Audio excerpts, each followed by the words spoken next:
வணக்கம். திரைக்கலைஞன், பொதுமக்களில் ஒருவன் தம்பி ராமையா, கேரள ஆளுநர் மற்றும் தமிழ்நாடு பொறுப்பு ஆளுநர் ஐயா அலேக்கர் அவர்களுடைய பாதம் தொட்டு நான் வணங்குகிறேன்.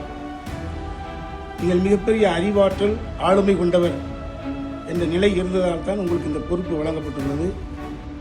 நான் இந்த கட்சியும் சாராதவன், புரட்சித் தலைவர் எம்ஜிஆர் மீது மட்டும் பக்தி கொண்டவன்.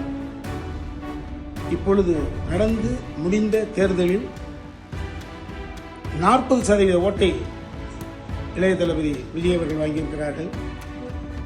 2 கோடி பேர் ஓட்டு போட்டிருக்கிறாங்க. 2 கோடி பேர் என்பது ஓட்டுரிமை படைத்தவர்கள். இதில் ஓட்டுரிமை அற்ற மாணவர்கள், மாணவிகள், எனது பேத்தி, எனது பேரன், எல்லா குடும்பங்களில் இருப்பவர்களுடைய ஆசையும் அபிலாஷையும் அதில் ஒளிந்திருக்கிறது.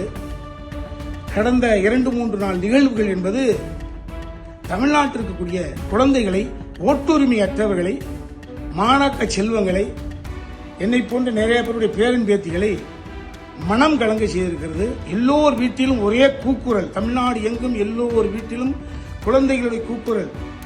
எப்ப வருவாங்க, எப்ப, எத்தனை சீட்டு, எப்ப பதிவேற்றுக்காங்களா, எப்ப ஏற்க போறாங்க.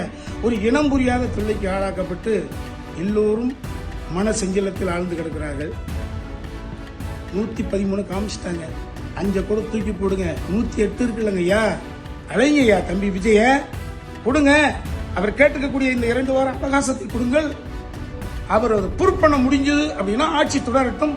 ப்ரூவ் பண்ண முடியலைன்னா ஆட்சியை விட்டு சட்டம் ஆட்டோமேட்டிக்காக அவரை தூக்கிற போது அடுத்த இன்னொரு எலெக்ஷன் கூட நீங்கள் ஃபார்ம் பண்ணுங்க. அதுக்கப்புறம் யாரும் வந்து போட்டும்.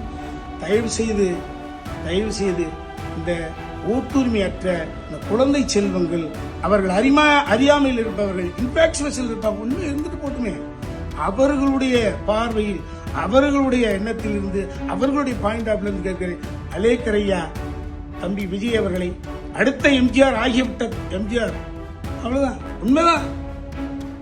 அதிமுகவில் இருக்கக்கூடிய வெற்றி பெற்றிருக்கக்கூடிய பாண்டிச்சேரியில் இருக்கக்கூடிய எம்எல்ஏக்கள் புரிந்து கொள்ள வேண்டும். நீங்களாக வந்து விஜய்க்கு சப்போர்ட் செய்யுங்க.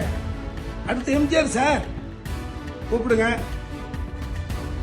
அவர் ஆட்சி கட்டில் அமர வைங்க.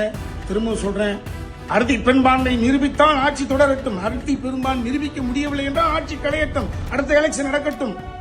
அலேக்கர் ஐயா, அலைங்களையா தம்பி விஜய், இந்த குழந்தைகளையும் சிறார்களையும் மன ஊனத்திலிருந்து காப்பாற்றுங்களையா. நன்றி, வணக்கம்.